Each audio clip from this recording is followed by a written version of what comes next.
नमस्कार. नवीन दिवसाची नवीन सुरुवात झालेली आहे आणि आज मी चाललेली आहे माझ्या सासरी, कारण माझ्या सासरी आज देव बसणार आहेत. हळद्यावरती देव बसणं म्हणजे काय, मांड म्हणजे काय, हा प्रकार आज तुम्हाला माझ्या ह्या व्हिडिओमधनं बघायला मिळणार आहे. काही गावच्या काही वेगवेगळ्या परंपराचं, म्हणजे प्रत्येक गावची काही ना काही होळीची वेगवेगळी परंपरा असते, रीतिरिवाज असतात, पद्धती असतात. तशीच माझ्या सासरकडे सुद्धा काही पद्धत आहे. सो ती तुम्हाला आज मी या माझ्या व्हिडिओतनं दाखवणार आहे. शिमगा म्हटलं की बऱ्याच ठिकाणी म्हणजे लांजा, गुहागर ह्या ठिकाणची पद्धत जी असते ती वेगळी असते. त्याच्यानंतर रत्नागिरीपासून जी पद्धत असते ना ती बदलली जाते. म्हणजे बऱ्याच जणांना माहिती नसेल की तिकडची पद्धत काय आहे, इकडची पद्धत काय आहे. जसं आता आमच्याकडे तिथे पालखी नाचवली जाते, परंतु आमच्या इथे देव नाचवले जातात. म्हणजे देवाची जी प्रतिमा असते तिला पूर्ण साडी नेसवली जाते आणि त्याच्यानंतर ते देव नाचवले जातात, मांडावरती आणले जातात, कौल लावला जातो, अशा सगळ्या पद्धती असतात. परंतु ह्या बाजूला सहसा पालखी हा जो प्रकार असतो, म्हणजे देव पालखीतनं आणतात आणि त्यानंतर ते नाचवले जातात, हा जो प्रकार आहे हा रत्नागिरीचा जो वरचा पट्टा आहे त्या पट्ट्यात केले जातात. सो ह्या पद्धती थोड्याफार प्रमाणामध्ये पद्धती ह्या बऱ्याच ठिकाणी बदललेल्या आहेत. सो आमच्याकडे जी पद्धत आहे ती तुम्हाला दाखवणार आहे. काही थोड्या फरकाने आहे, परंतु आज हा व्हिडिओ बघताना माझ्याकडनं जर कोणाच्या भावना दुखावल्या जात असतील तर मी सर्वप्रथम सगळ्यांची माफी मागते. मला कोणाच्याही भावना, कोणत्याही रीतिरिवाज किंवा पद्धती ह्यांना कुठेही धक्का पोचवायचा नाहीये. ह्या ज्या जुन्या रीतिरिवाज आहेत, परंपरा आहेत, त्याच ते लोक पुढे घेऊन चाललेले आहेत. म्हणजे पुढच्या पिढीला त्या ज्या जुन्या चालीरीती, परंपरा ज्या आहेत त्या कळल्या पाहिजेत आणि त्या तुमच्यापर्यंत पोचल्या पाहिजेत. तुम्हालाही कळल्या पाहिजेत की प्रत्येक ठिकाणच्या परंपरा, रीतिरिवाज काय आहेत. त्याच्यासाठी हा मी व्हिडिओ बनवते आहे. आणि बाय द वे महत्त्वाची गोष्ट म्हणजे ज्या ठिकाणी मी आता चाललेली आहे सहसा तिथे पुरुष असतात, लेडीज कोणीही उपस्थित नसतं. परंतु आज मी विचार केला आहे ह्या ज्या गोष्टी आहेत त्या तुमच्यापर्यंत मला पोचवायच्या आहेत आणि फक्त त्यासाठीच मी एकटी लेडीज आज तो व्हिडिओ शूट करण्यासाठी माझ्या सासरी चाललेली आहे. चला तर मग आता तयारी करते आणि निघते माझ्या सासरला जाण्यासाठी. तयार होऊन चाललेली आहे माझ्या सासरच्या होळीला. पोचलेली आहे माझ्या सासरच्या घरी आणि आमच्या घराच्या जवळच सासरचे देव तिथून आता मंदिरातनं निघालेत. आता तुम्हाला दाखवते माझ्या सासरची जी होळी असते ती मी पण पहिल्यांदाच आलेली आहे. तर आता देव निघालेले आहेत मंदिरातून, तर तुम्हाला दाखवते की आमची गाव होळी ही कशी असते. तुम्हाला दिसत असतील आता इथे की गावचे जे देव आहेत ते वाजत गजत निघालेले आहेत.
ही आहे होळी.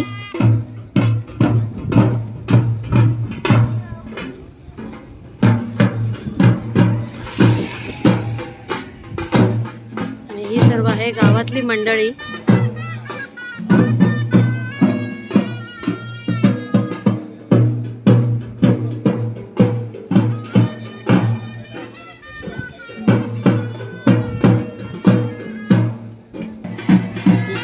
देव की नाही देवाचं हे तत्व आहे ना, आकार जो आकार इलो का नाही इलो तो समजा होतो का ना तो श्रीफलावर म्हणजे नारळावर तो आणलेला आणि आता जो आहे तो ओळदो ना तिथे आता कौल लावणार 2 मिनिटात. कौल झाला का आकार तिथून देव तिकडे आला समजा. अच्छा, नागेश्वराची शक्ती किती आहे आता इथे आपण आणली आहे. बरोबर. आता नागेश्वरी सगळी जी आहे ती इथे आहे. बरोबर. देव आता कौल देणार आपल्याला.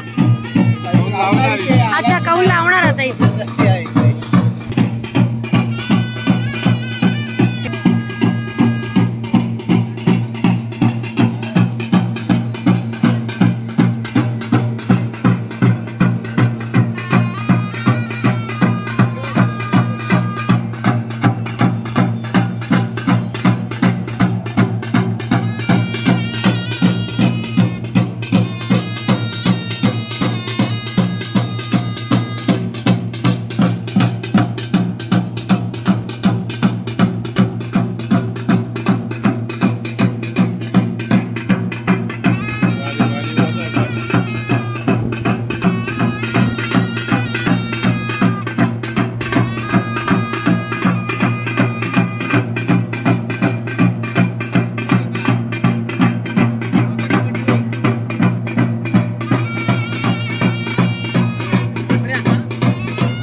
आता हे चालू झालेलं आहे गणेश पूजन.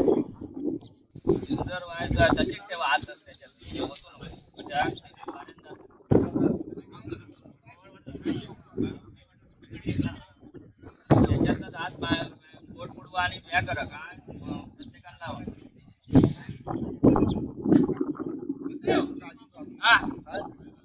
बिंदर लावायचे होय आधी पहिल्यांदा बिंदर लावायचे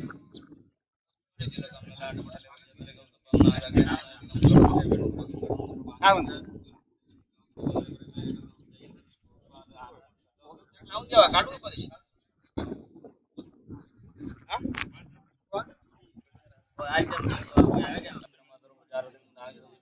नको आम्ही आपापल्या अंगावर पाणी सुटून द्या जरा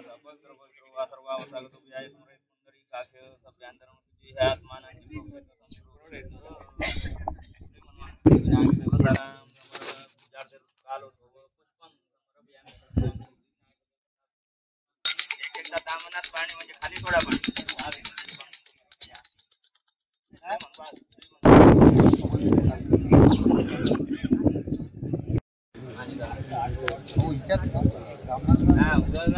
सांगत जा मग कारण प्रत्येक गावात पद्धत वेगळी असतात ब्राह्मण बदलत असतं गाव तोच राहता तुम्ही आता पुढच्या वर्षी कोणी दुसरं बोलावच्या एका दहा बाय हळदी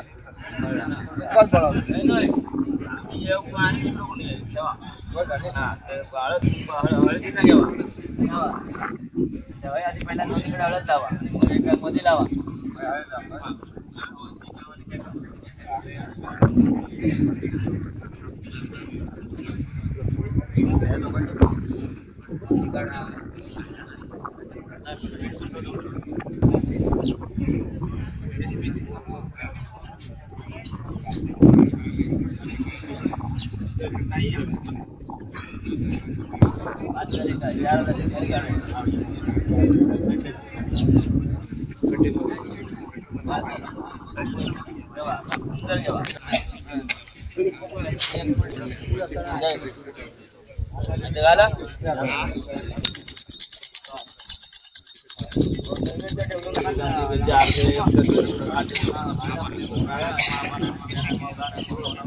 खाली पाणी थोडा 3 वेळा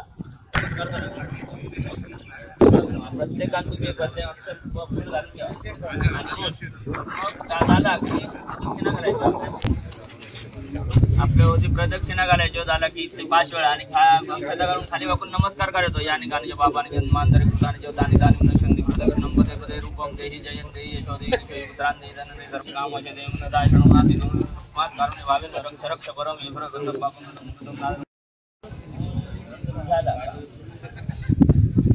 बाकी काय काही बांगाल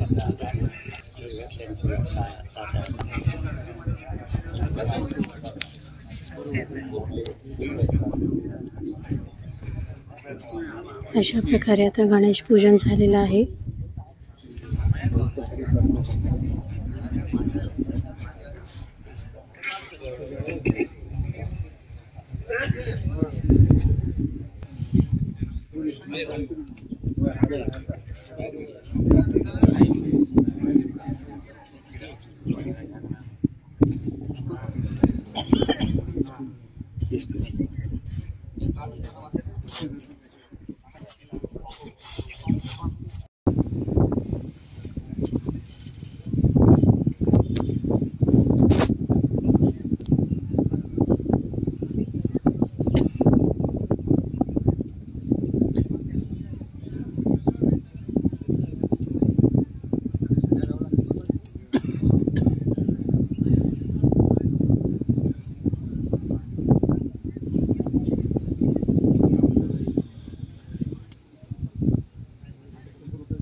हो बाबू काय झाडू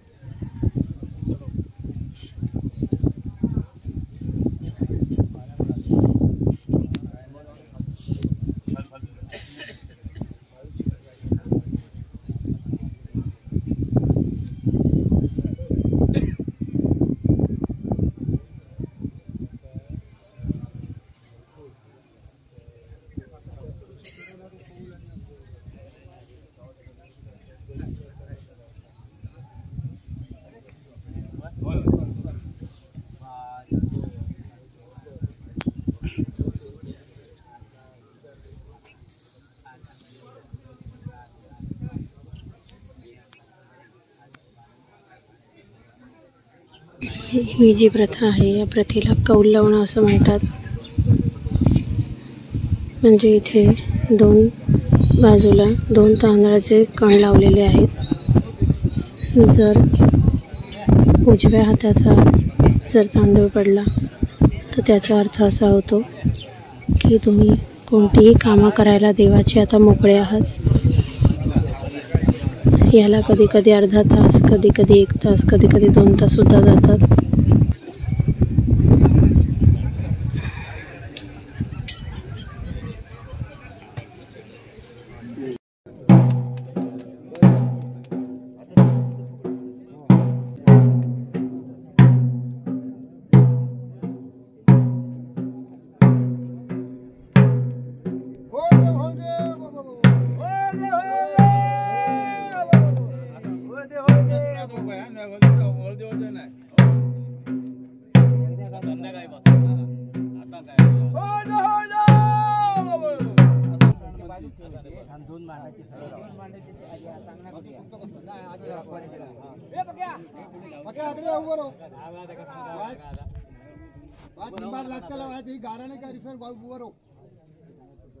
लक्षात येऊ का तुझ्या पाय भाजतो तुझे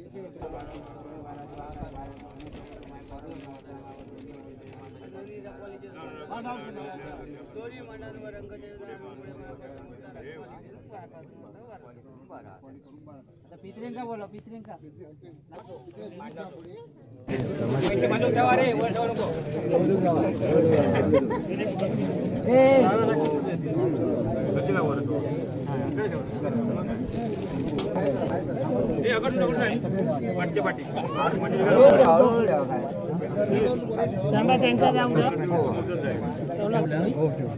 अरे ये बाबा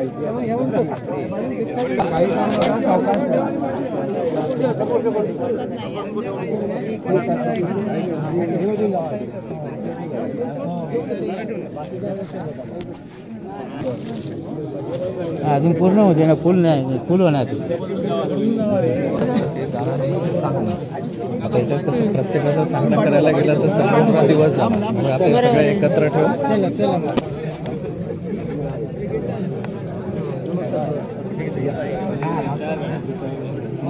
या ठेवलं तर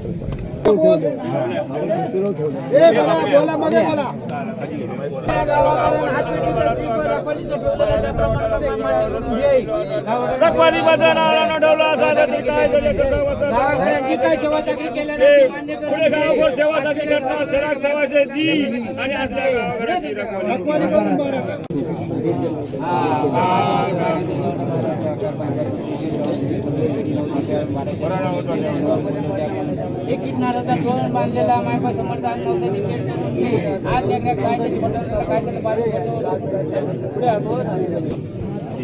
आता जे आहेत ते आहेत नवस करणारे, जे नवस पुढच्या होळीला फेडणार. आता देवाकडे नवस करतायत.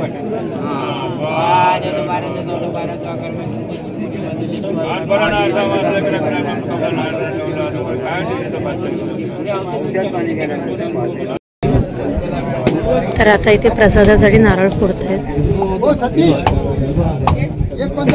आणि हा प्रसाद अख्ख्या गावाला वाटला जातो. अशा पद्धतीत होती माझ्या सासरकडची होळी. आता बरोबर 7 दिवसानंतर ही होळी पेटवली जाते. आजच्या दिवशी ही होळी पेटवली जात नाही, 7 दिवसानंतर ही होळी पेटवली जाते. तसंच असं म्हटलं जातं की जी लोक इथे येऊ शकली नाहीत, म्हणजे जी चाकरमानी आहे ती येऊ शकली नाहीत किंवा काही कारणामुळे आज जी लोक येऊ शकली नाहीत ती 7व्या दिवशी येऊन इथे नारळ ठेवतात. आपलं गाऱ्हाणं काय आहे ते देवाला सांगतात, आपल्या मनातल्या इच्छा देवाला सांगतात. तर अशा प्रकारे माझ्या सासरकडे होळी कशी साजरी केली जाते हे आज मी तुमच्यावर शेअर केलेलं आहे. आय होप तुम्हाला माझा आजचा हा व्हिडिओ नक्की आवडला असेल. आणि तुम्हाला माझा आजचा हा व्हिडिओ आवडला असेल तर माझ्या चॅनलला लाईक करा, शेअर करा आणि सबस्क्राईब करायला विसरू नका. चला तर आपण भेटूया नेक्स्ट व्हिडिओमध्ये. Till then bye, take care.